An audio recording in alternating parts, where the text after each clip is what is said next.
Are you awake, Count Magnus? Are you asleep, Count Magnus?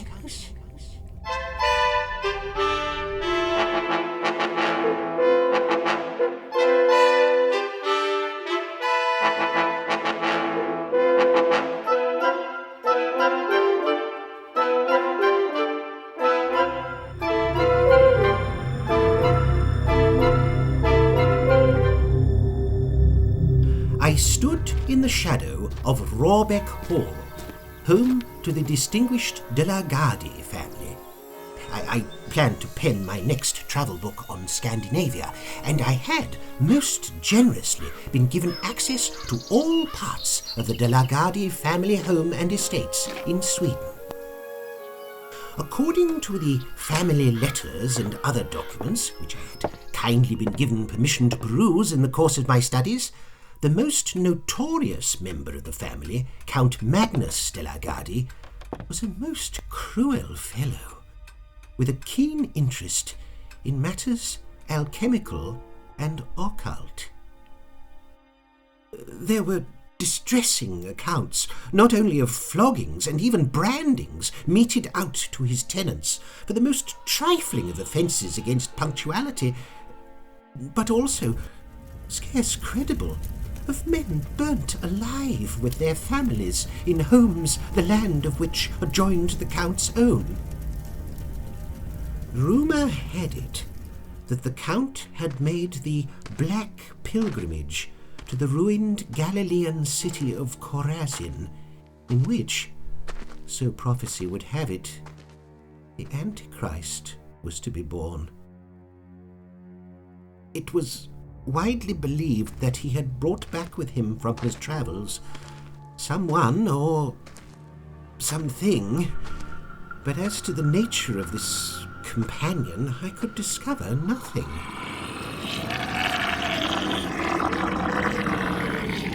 There was also a library to which I was given unrestricted access and which proved to contain many fascinating papers dating back several centuries.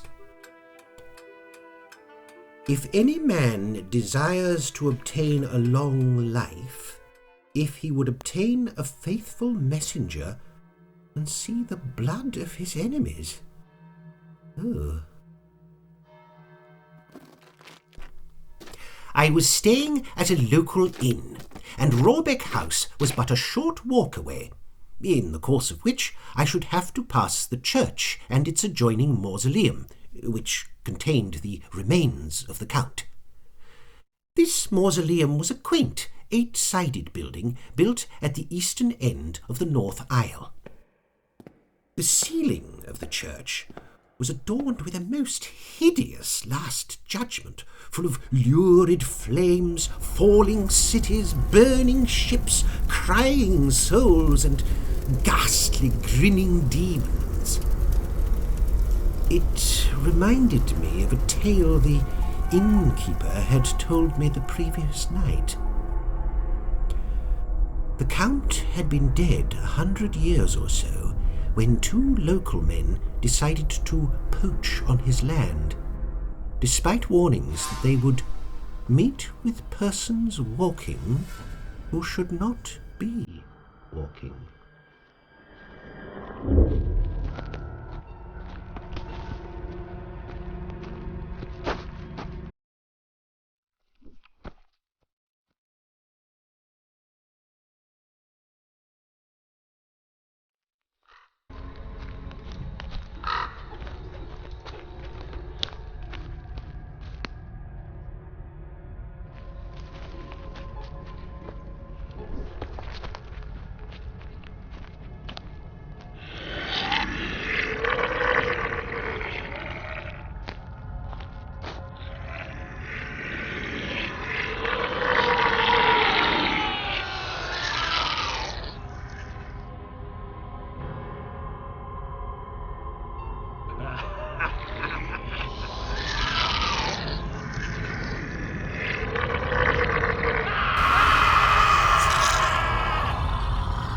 The screams were so loud as to be clearly audible in the village below, and the next day a small party was sent out to recover them. What the fellows in the search party found was so shocking that they would never speak of it again. One poacher was still alive, but stood rooted to the spot, his back to a tree trunk, seemingly trying to push away an unseen assailant. The other, quite dead, had had all the flesh stripped from his face, so that his eyes could not be closed, for there were no lids with which to close them. The survivor died within the week, and soon it was whispered that the Count had claimed another 2 victims. That night I had the most terrifying and astonishing dream.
Daylight.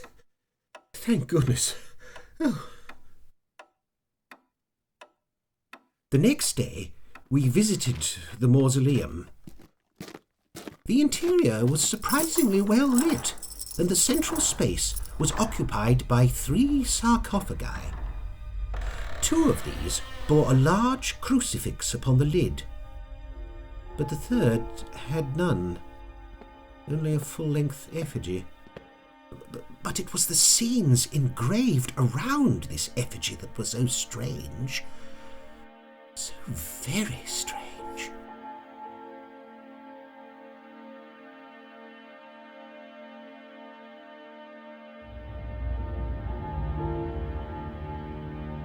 Ah, this must be the Count's mysterious companion. My goodness! What is this? Only one padlock is secure. I tried to close the 2 padlocks, unsuccessfully. I bid good night to the Count and made my way back to the inn. The next few days were spent scouring the family records, most pleasant. But I found myself suffering from a strange compulsion to visit the Count once more. I resolved to call upon him one last time on my way back to the inn in the evening. I had, you should understand, received an urgent letter requesting my immediate return to England. Ah, Count Magnus, we meet for the last time. But what is this? My goodness! How on earth?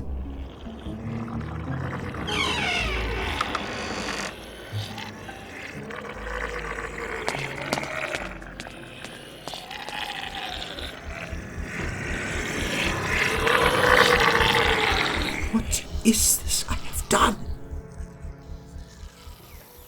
The next day, I began my journey back to England. I put last night's terror to the back of my mind, but I could not rid myself of the idea that I had not locked the door behind me. The voyage by steamer was comfortable enough, Yet I could have sworn that I kept glimpsing two odd figures.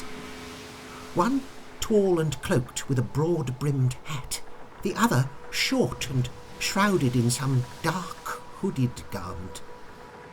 They had an air of familiarity about them, but perhaps my mind was playing tricks. I landed at Harwich, where I took a carriage. It was at about 9 o'clock that we approached the village of Belsham St. Paul.